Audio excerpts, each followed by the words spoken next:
in the course of the astonishing riots and violence we have seen over the last couple of weeks, there was one image I want to talk about today in the first five. And I sent this image to Matt, the wonderful producer, and it is of people, the rioters in this country, in Philadelphia, tearing down a statue.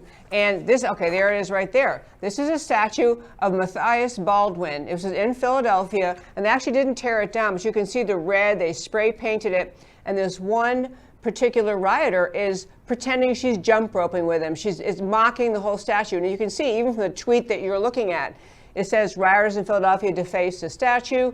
An early abolitionist who fought against slavery 30 years before it ended.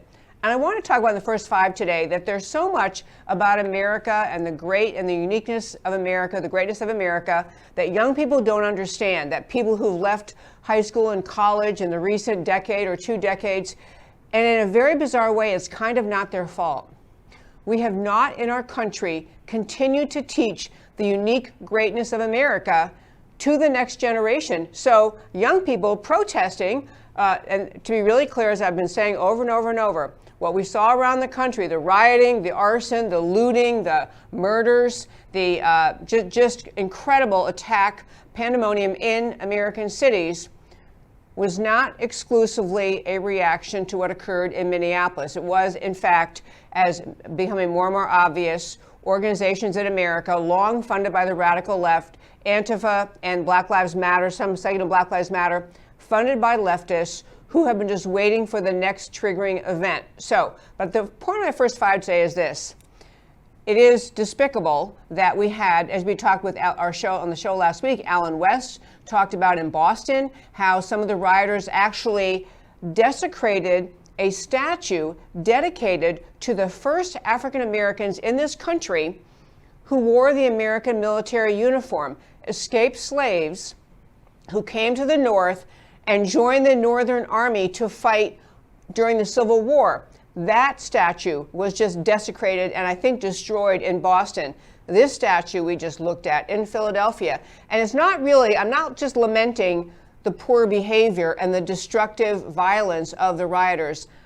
I'm pointing out the idea that mostly they are so ill-informed that they actually think that America has just a horrific history of racism, that America is a really bad country, that pretty much what they've learned about American history, they don't actually know of any basis. They haven't been taught in their schooling, and I'm not talking about just the radical left and college campuses. I'm talking about the schooling, starting at very young ages, through high school, into college, over the last several decades, we have permitted the content of American education to change, and kind of while we were sleeping, change, so that young people today don't actually have a rooting, a basis in understanding America's greatness that would allow them to react to something like the protests over what happened in Minneapolis, or the demand for changes and policing regulation. They don't have any context about America. They can't figure out whether or not they should be mocking and desecrating and spraying red spray paint on the statue of a man who actually, even before it happened, 30 years ahead of the Civil War, spoke up as an abolitionist. And the final kind of thing I'll cut away with today in this first five, I talked about there was a poll out, it was a Gallup poll, actually just came out yesterday, that was talking about how young people see America. You had, in this poll, fewer than 20% of millennials, so they're calling millennials 18 to 29 years old, fewer or smaller than 20%, less than 20% of millennials say that they're extremely proud to be an American. Lowest they've ever polled in a long time. And the polling continues. It talks with other age groups too, but I really want to kind of wrap up the first five and make the point about this. We have a job. Patriots, Americans, people who know the unique greatness of America, people who understand what America is to the world, what it represents to the world, the country rooted in liberty, rooted in the idea of the Declaration of Independence and the idea of the Constitution that actually was the building block or structure to protect the rights recited in the Declaration of Independence and the rights that are laid out in our Bill of Rights.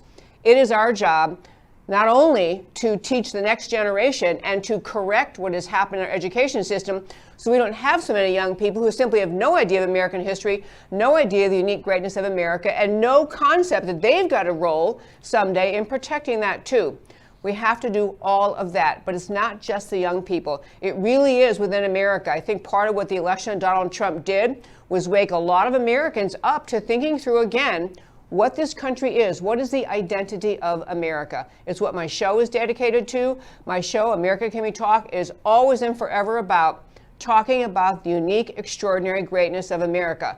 Not saying America is perfect, not saying our history is perfect, not saying our present system, not saying our policing is perfect, but the idea of America, an idea of America rooted in the rights described, the concept of the rights of man described in the Declaration of Independence, the idea we have rights from God. I always insert my words, simply because you were born, all of us created equal, have rights from God, the right life, liberty, pursuit of happiness, and we have a constitution that sets a structure up that is supposed to prevent tyranny from developing.